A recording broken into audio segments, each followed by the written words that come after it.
Some of us will miss receiving God's mercy because we are too busy focusing on the sins of others. Many of us will miss receiving God's mercy. Our focus is on other people's sins and not on our own sins.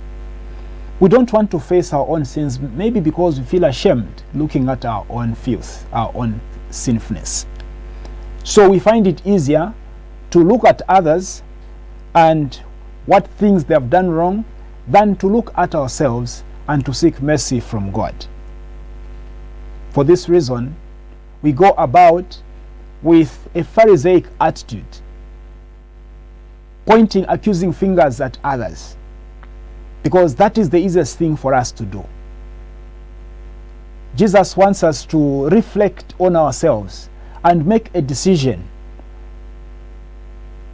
like the prodigal son does in today's story. He makes a decision that changes the course of his life. Before, he had a good life with his father, with his family, but then the devil entered him, the same way that the devil enters all of us. And he had these crazy ideas. Give me my property. Give me what belongs to me. Let me go and spend what belongs to me. And the father gave him. At that point, it was the devil that had entered him. And he had no power over himself, because some other force was in control, was in charge. And for sure, he was given whatever he asked for, and he went away. But then, when things didn't go as expected, wherever he went, he came back to his senses. The gospel says he came back to himself. Okay? He came back to his senses. And he says, but why am I suffering out here? My father has hired servants who have enough food to eat. And I am his son, and yet I'm out here just suffering. I will go back to my father and apologize. He says, I will say to him, Father, I have sinned against heaven and before you. And that statement is what changes the course of his life. He says, enough is enough. I can't continue living like this. It is high time that I went back home and made peace with my family, made peace with my father, or reconciled with my family. And that is what he does. He even rehearses the words that he's going to say in his apology. What he doesn't know is, all these years, his father has been waiting for him to come back home. That he doesn't know. All these years, his father has been looking to the gate. When will my son ever enter that gate coming back home? And the moment that his father sees his son walking in that miserable state, in that sinful state, shameful state, he runs towards him to embrace him. He doesn't even give him chance to say the words that he has been rehearsing as his apology. All that is not important, because for the father, what is important is his son, he's back home sound and safe. And immediately there is a party at home. When we are out there all by ourselves, enjoying our life, making merry, drinking and doing all sorts of things, God is always waiting for us to come back home. God is always waiting for that time when you and I are going to make this decision, the decision that should change the course of our spiritual life. I will go back to my father. That statement. I will go to my father and say, I have sinned. And God is constantly waiting for us to enter that gate so that he can come to meet us and embrace us in that our miserable state. God is not going to start counting how many sins we have committed. God is not going to start reprimanding us for having gone away from home. What is important at that point for him is that we have come back to our senses and we are back home safe and sound. But that decision we have to make. And in this story of the prodigal son, Jesus wants to magnify the immensity of the mercy of God. That we have a God that does not count how many sins we have committed.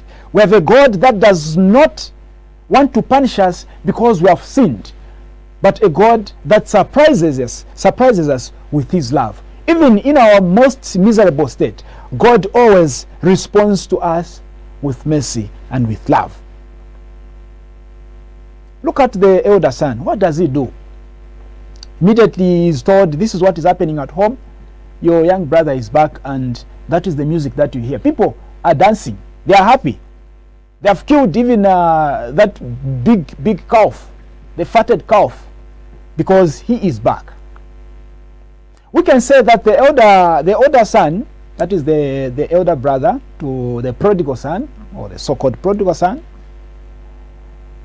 is acting or is responding in a very human way, because I think anybody would act in that same manner. Imagine you've been home all this while, you've been good, you've been a good son, you've been a good daughter, and then there's been this brother of yours or sister of yours who has been problematic to the family,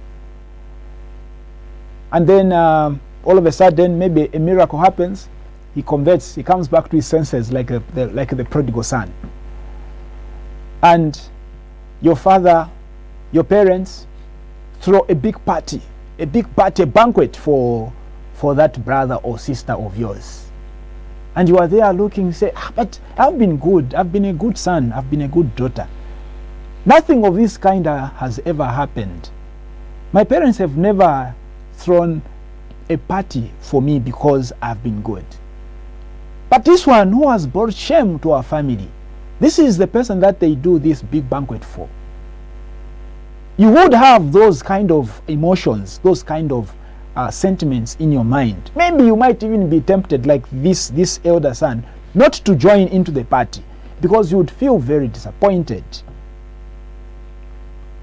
But then Jesus wants to highlight the attitude of the Pharisees when he talks about this elder son and how he responds to the party that the father does for his younger brother. Jesus wants to highlight the attitude of the Pharisees. When the Pharisees see Jesus dining and wining and eating with the so-called sinners, or the people that are deemed sinners by society, they begin to point fingers. This man receives the sinners and eats with them. In other words, they are saying, we have been okay ourselves. We have been good. We have been perfect ourselves. This Jesus is supposed to be dining and wining with us, and yet he is eating with those sinners. Exactly what the elder son does in the story. I have been good. I have done everything that my father has asked me to do, yet he has never thrown a banquet for me so that I make merry, so that I enjoy with my friends. The attitude of the Pharisees. And many of us have that attitude, the Pharisaic attitude. The attitude of pointing fingers, the attitude of accusing others, the attitude of not looking at our own shame, but finding it easier to look at the shame of other people and magnifying that shame so that it makes us feel better, so that it makes us feel righteous or more righteous. We are like that elder son in the story of the prodigal son when we behave in that manner. And because of that, we miss the opportunity of receiving God's mercy for the sins that we have committed ourselves. Because we come to God and begin to talk about how good we have been. We don't want to talk about also those bad things that we have done. This elder son doesn't talk about his shortcomings. Certainly, he has not been a perfect son. Even if he has been around the house, he has not been a perfect son. If Jesus had told us, had given us all the details in the story, he would have also told us how at some point this elder son had disobeyed his father, despite being home all along.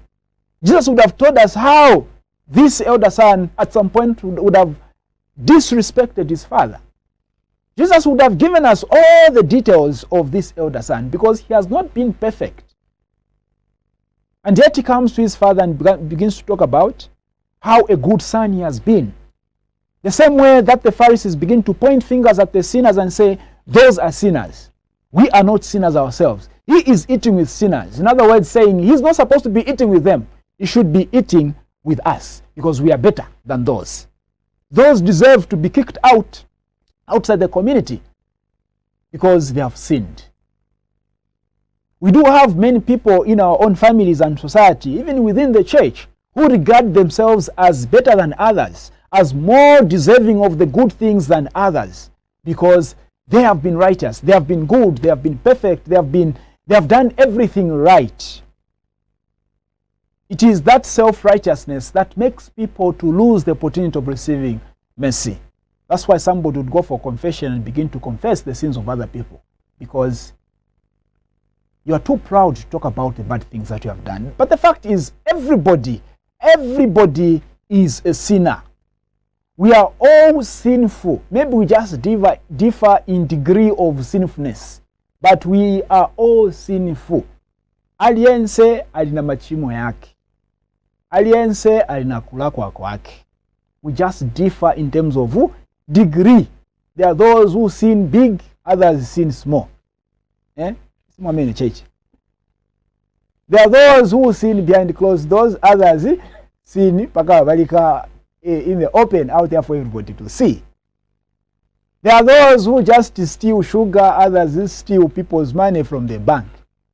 There are those who scam you, others who just pickpocket you or something like that. There are those who just who disrespect you indirectly, with all due respect, as they say. Others will just insult you outright. We are all sinners. We just sin in different ways. You see, and no one has the right to point a finger at anybody to say, onani uja machimo yake niolembeka pachani pamenso. We are all just the same thing. Whether you are a prodigal son, you have gone out and you have spent your life in loose living out there, or you are this elder son that has been around the father's house and doing all things right. It doesn't matter where you have been. Whether you are in the church, you are outside the church, whether you are an ego somewhere, or you are a junkie somewhere, or you are the chairperson of the Smokesang community, or you are a campenga, you are a choir, whatever you are, we are all just the same thing before God. No one has the right to raise a finger against anybody and say, hey, you are a sinner. Hey, you are a sinner. Before we do that, we have to make sure that we remove the log from our own eye.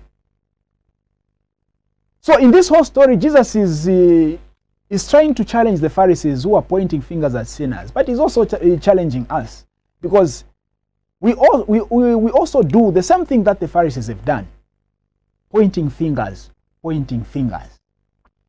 That one should not be brought to church. That one did this. Oh yeah, they've died. Take them straight to command. That one should not be brought to the church. There should not be mass for that person. Mabambo, that person, no. Mass, no. That one, tizai kachabe straight to command. We do use such statements against others. They have died, and we knew so much about them, and therefore we even have the right to pass judgment on them. That one should not be given any position in the church, because this is what they do. That one should not even go to receive the Eucharist, because this is what they do. We know what they do. You know what happens when someone has been caught red-handed, and whoever caught them red-handed even documented what they saw. You know how they document what people see when they catch you red-handed. You know, people move around with these phones, and for whatever reason, the camera is already on. It is constantly on. Mcharo. Inkadila to on camera. Wantu ama enda na mafoni, so camera is on. In case I find something. Within a flip of a second, they have already captured. They don't struggle because my camera yanka to on. Many people have been found in compromising situations, and they've been captured. And we see how social media, treats such people. Yeah. Unfortunately, a video finds itself on social media of that person. Whatever happened, but their unfortunate video finds itself on social media. Just take time to read the comments. Take time to read the comments, then you'll see. You'll see that we have a lot of self-righteous people in our society. Very few people are going to sympathize with the person, because I mean, no one wants to have their vulnerability or their sin publicized. Okay, no one wants to have their sin publicized. So it is something that is unfortunate that one finds themselves out there on social media. Very unfortunate, and some people even get depressed about it. We've heard stories of a few even committing suicide. Yeah. Because of the comments that they read about, that people, make about them. Just read the comments, you're going to see that we have a lot of self-righteous people in this world. No one is perfect. The fact that your video has not yet made it to social media does not mean that you are better than that person whose video is everywhere, being shared in all WhatsApp groups and everything. If we were to randomly just collect phones from people, then we begin to check my gallery. A lot of things have not. Those things that we have seen on social media, even nothing. The things that people keep on their phones. And those are the same people that go to social media, and when they see a video like that, hey, this one, hey, whatever. Throwing stones. When actually what they are keeping in their phone is even worse than what is there. What point are we making here? The point we're making here is, instead of pointing fingers at other people, why don't I start with myself? Why don't I see myself in the person that whose sin has been publicized out there? What if it was me and everything that? What if people knew about my life? We need to see ourselves in the lives of others, so that impedes us from throwing stones at other people.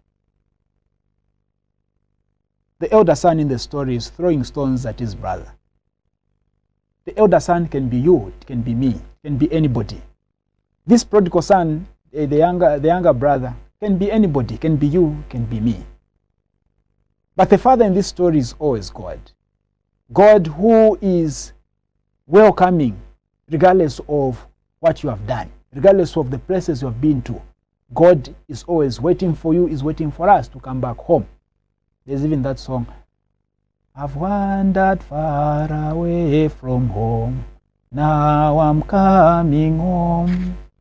The path of sin too long I've trod, Lord, I'm coming home. The decision that the prodigal son makes, God is always waiting for that prodigal son or prodigal daughter. Yeah. Not always prodigal sons. Sometimes we have prodigal daughters, to come back home and be embraced by the Father with his arms of mercy.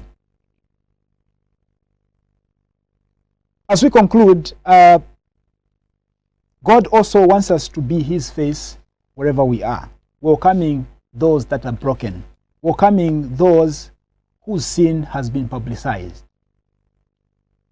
We should be a place of consolation as a Christian community, not a place of judgment. When they come to church, they should feel consoled. It is unfortunate that their sin was publicized, but when they come to the church, that is a place where they should feel comforted. God wants us to be him in those situations. That when we see a person that has been defeated by sin, because their sin is public, their sin has been known by everybody, we open our arms and embrace that person, so that through us, God can show them his mercy. Let us pray for ourselves, that instead of being the elder son who throws stones at his younger brother, and instead of being the Pharisees who are pointing accusing fingers at those sinners that Jesus is eating with, we become God himself. We become the Father in the story of the prodigal son. With open arms, welcome those that have been defeated by sin in their life. Amen.